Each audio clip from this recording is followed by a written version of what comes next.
नमस्कार।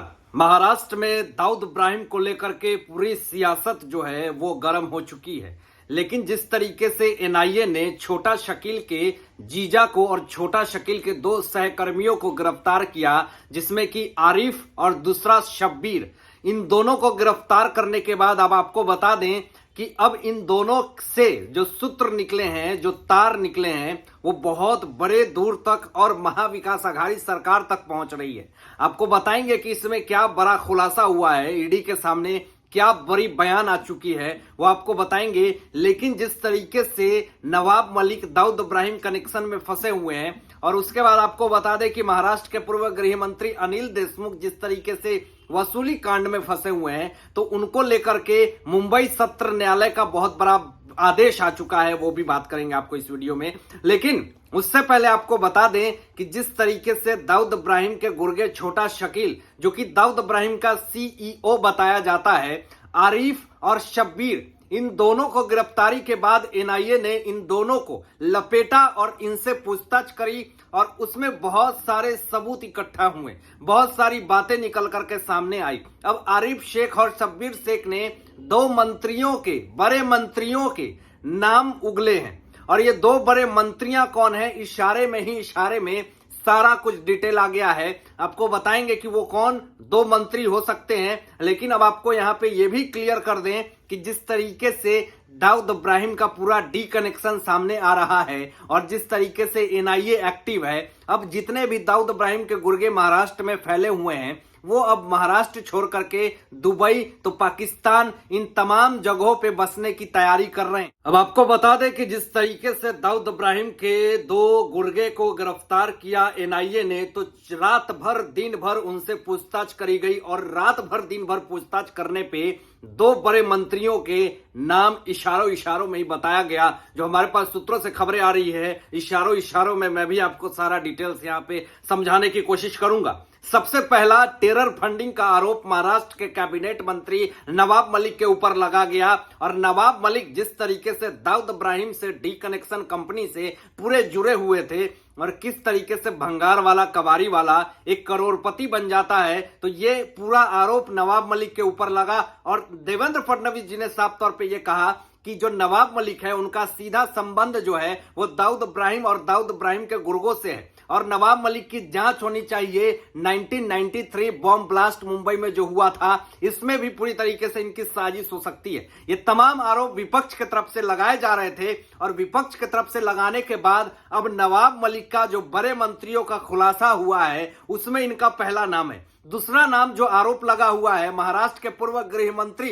आपको बताएं यहां पे कि अनिल देशमुख जिस तरीके से जेल में बंद हैं, 100 करोड़ के वसूली कांड में बंद हैं, इनके ऊपर भी अब पूरी तरीके से शिकंजा कसा जा रहा है, और इनके ऊपर भी अब आरोप लग रहे हैं कि ये भी दाऊद इब्राहिम डी कनेक्शन के लिए काम करते हैं। अब आपको यहाँ पे एक और बात बताने की कोशिश करेंगे। मुंबई सत्र न्यायालय ने अनिल देशमुख को थप्पड़ जड़ दिया है, थप्पड़ मार दिया है। लेकिन क्यों, आपको बता दें कि पिछले बहुत दिनों से अनिल देशमुख जो हैं, उनकी पीठ में दर्द और उनकी कमर में दर्द हो रही थी, और इस सब नवाब मलिक को भी हो रही थी, अनिल देशमुख को भी हो रही थी। ये तमाम लोग, जितने सारे लोग हैं, ईडी के सवालों से परेशान हो चुके हैं, तो तबीयत खराब का हवाला दे रहे हैं, ऐसा बीजेपी की तरफ से आरोप लग रहे हैं। अब आपको बता दें कि मुंबई सत्र न्यायालय का बहुत बड़ा आदेश और बहुत बड़ा फैसला हो चुका है। उन्होंने कहा कि मुझे बहुत ही समस्याएं हैं शरीर को लेकर के, बढ़ती उम्र में बहुत ही ज्यादा परेशानी होती है, एक ही एंगल में सोते सोते शरीर जो है वो जकड़ गया है, तो इसके लिए उन्होंने प्राइवेट अस्पताल का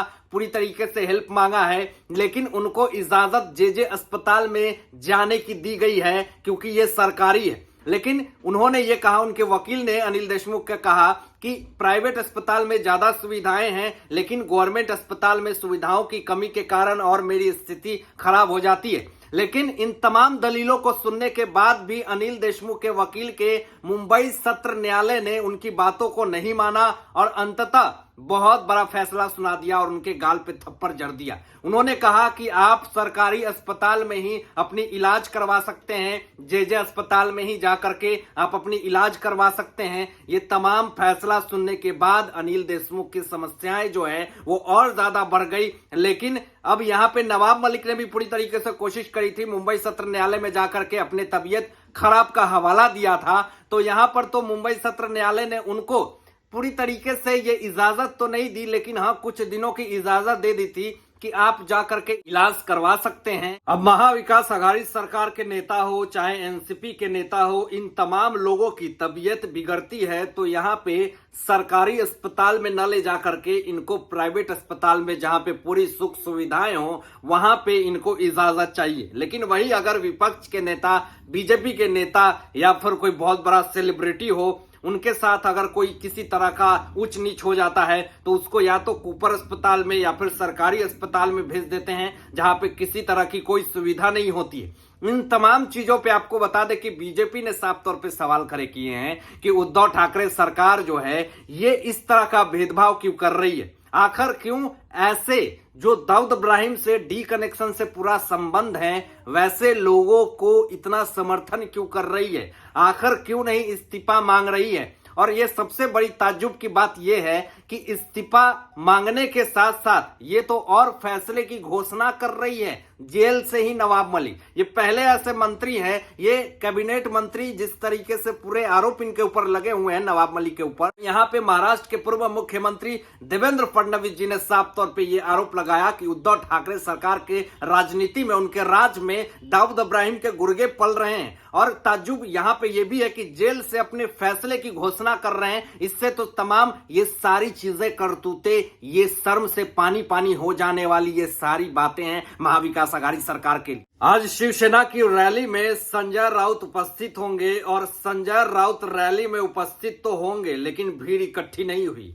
और भीड़ इकट्ठी नहीं होने का रीजन क्या है आपको आगे ये भी बता दें, क्योंकि शिवसेना सांसद संजय राउत जिस तरीके से बरबोलेपन के कारण अपनी पूरी तरीके से समाज में जिस तरह का बयान देते हैं, उन तमाम बयानों की वजह से इनकी अब रैली में भीड़ इकट्ठी नहीं हो रही है। तो ये कहते हैं कि हम भीड़ इकट्ठा नहीं करते हैं। अब भीड़ इकट्ठा नहीं हुई है तो अब बयान देंगे क्या, भीड़ इकट्ठा हो ही नहीं रही है, पब्लिक आ ही नहीं रहे।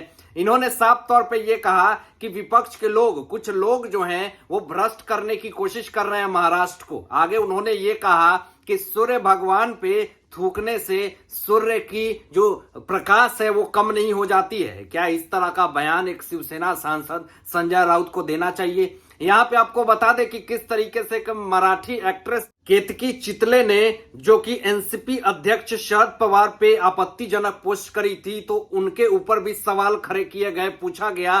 तो उस पे संजय राउत ने ये कहा कि ये सारे लोग कीड़े हैं, जब खिड़की खोलूंगा तो ये सारे कीड़े खुद फरफराते हुए उड़ते हुए भाग जाएंगे। इस तरह की आपत्तिजनक पोस्ट करने पे केतकी चितले को काफी ज्यादा बुरा भला कहा संजय राउत ने। लेकिन अब यहाँ पे आपको बता दें कि मामला काफी ज्यादा गंभीर होता हुआ दिख रहा है। बीजेपी के तरफ से साफ तौर पे संजय राउत को निशाना साधा गया है कि इस तरह का बयान और अपनी खुन्नस और भड़ास ये क्यों निकालते हैं हमेशा विपक्ष के तरफ से। अगर रैली में, शिवसेना रैली में अगर भीड़ इकट्ठा नहीं हो रही है, पब्लिक नहीं आ रहे हैं, तो इसमें हमारी क्या गलती है? आपके बनाए हुए कर्मों का और आपके बनाए हुए सारे खेल का, जो आपके बड़े बड़े मंत्री जेल में सजा काट रहे हैं, उनका ही ये पूरी तरीके से परिणाम है। दाऊद इब्राहिम का मुद्दा हो, चाहे दाऊद इब्राहिम के गुर्गों का मुद्दा हो, आतंक फैलाने का मुद्दा हो, चाहे नवाब मलिक का पूरा गेम हो डी कंपनी से, चाहे अनिल देशमुख के वसूली कांड हो, इन तमाम कांड पे संजय राउत कुछ नहीं बोलेंगे। रैली में भी इस पे बात नहीं करेंगे। बस एक शब्दों में ये कह देते हैं कि सेंट्रल गवर्नमेंट हमें टारगेट कर रही है।